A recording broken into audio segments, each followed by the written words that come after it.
రాష్ట్ర విభజన జరిగి 10 ఏళ్లు గడిచిందని ఆంధ్రప్రదేశ్ పరిస్థితి దశాబ్ద ఘోషగా మారిందని మాజీ ఎంపీ ఉండవల్లి అరుణ్ కుమార్ అన్నారు.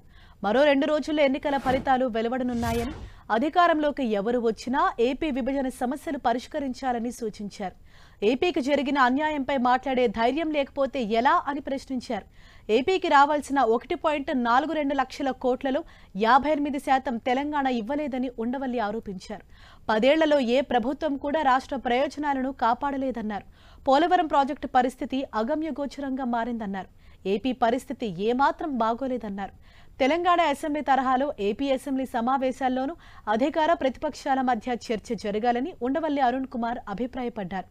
కానీ ఇక్కడ చర్చ కంటే ఎక్కువగా రచ్చ జరుగుతుందని ఆవేదన వ్యక్తం చేశారు ఉండవల్లి. రానున్న ప్రభుత్వంలోనైనా ఏపీ పరిస్థితి మారాలని ఉండవల్లి ఆకాంక్షించారు. 10 ఏళ్ళు అయ్యి పరిస్థితి ఎంత అగమ్యగోచరంగా ఉందంటే ఆంధ్రప్రదేశ్ పరిస్థితి ఏం బాగోలేదండి. ఎవరు రారు ఇక్కడికి. ఎవరో ఎందుకు చంద్రబాబు నాయుడు గారి ఉన్నటువంటి వ్యాపారాలకు సంబంధించిన హెడ్ ఆఫీసులన్నీ ఎక్కడున్నాయి? జగన్మోహన్ రెడ్డి గారికి సంబంధించినటువంటి వ్యాపారాల హెడ్ ఆఫీసులు ఎక్కడున్నాయి? ఎవరైనా వచ్చారా ఇక్కడికి? సినిమా ఫీల్డ్ ఉంది. సినిమా ఫీల్డ్ వల్ల బోల్డ్ అంత ఇన్కమ్ వస్తుంది గవర్నమెంట్కి. ఎవరైనా సినిమా వాళ్ళు ఇక్కడికి రావడానికి ఈ రాష్ట్ర విభజన జరిగాక ఎవరైనా ఒక్కళ్ళు వచ్చారా? అయ్యే షూటింగ్లు కూడా అయిపోయాయి. ఆర్టికల్ 3 ప్రకారం విడదీశామని అంటున్నారు. విడదీయడానికి కేంద్ర ప్రభుత్వానికి హక్కు ఉంది అంటున్నారు. ఓకే, కానీ ఆర్టికల్ 3 ఎప్పుడు ఉపయోగించాలి అన్నది ఎక్కడైనా రాసిందా? ఆర్టికల్ 3(4) కింద రాష్ట్రాల విభజన అనేది ఎప్పుడు జరగాలి, ఎందుకు జరగాలి? గైడ్లైన్స్ ఇవ్వండి. ఆర్టికల్ 3 ప్రకారం మీకు హక్కు ఉన్నమాట నిజమే, కానీ ఆ హక్కు వినియోగం చేసుకునే పరిస్థితులు ఎప్పుడు వస్తాయి? కేవలం తెలంగాణ ప్రాంతం వాళ్ళ అభీష్టం మేరకు ఈ రాష్ట్రం విభజిస్తున్నాం అంటున్నారు. అది ఎప్పుడైనా జరిగిందా? అలా జరగచ్చా? చాలా రాష్ట్రాలు విభజించమని అడుగుతున్నాయి. ఇది కూడా పాయింట్ అడిగారు వాళ్ళు.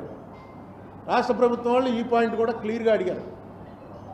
దీని మీద ఎవరన్నా కాస్త పెద్ద కౌన్సిల్ వచ్చి దీన్ని తేల్చండి అంటే ఇది పెద్ద విషయం కాదు. మనం అడుగుతున్నది ఆంధ్ర తెలంగాణ కలిపేయండి, మళ్ళీ ఇవేం కాదు. రావాల్సినవి ఏమున్నాయో అవి ఇప్పించమని కోర్టు ఆర్డర్ ఇప్పించండి.